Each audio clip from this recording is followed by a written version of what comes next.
Déco dans le présent pour mieux construire l'avenir. La chronique d'Interentreprise avec France 7 Florimont. Bonjour, j'espère que vous allez bien.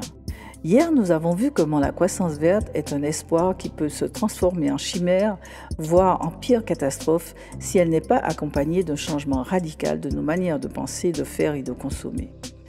Pourquoi de penser ?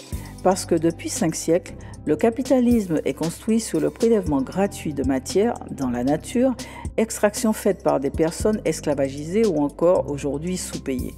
La croissance perpétuelle est construite sur ce principe. Trouver toujours plus d'espace extérieur ou prélever gratuitement, ce qui servira au dieu croissance. Imaginons que face à l'urgence climatique, des contraintes volontaires ou imposées empêchent l'utilisation de ressources naturelles au-delà de 50 milliards de tonnes par an, comme le proposent les scientifiques. Rappelons qu'en 2017, nous étions déjà à 97 milliards de tonnes. Donc, on ralentit fortement l'extraction en la limitant de manière contraignante à 50 milliards de tonnes par an.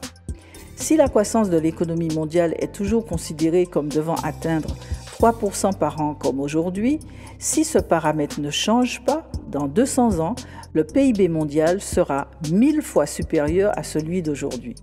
Dans l'hypothèse où le capitalisme ne pourra plus piller la nature pour soutenir cet impératif de croissance de 3%, quelle nouvelle forme d'exploitation inventera-t-il ?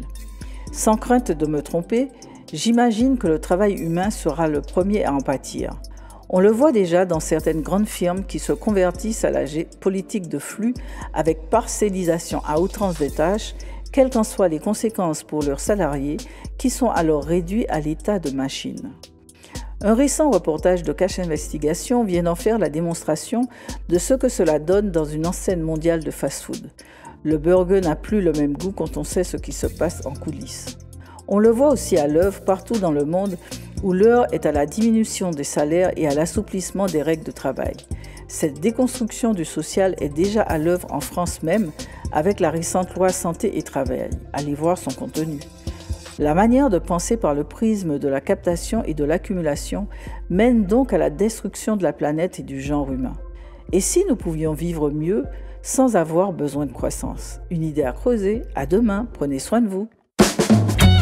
Déco dans le présent pour mieux construire l'avenir. La chronique d'Interentreprise avec France 7 Florimont.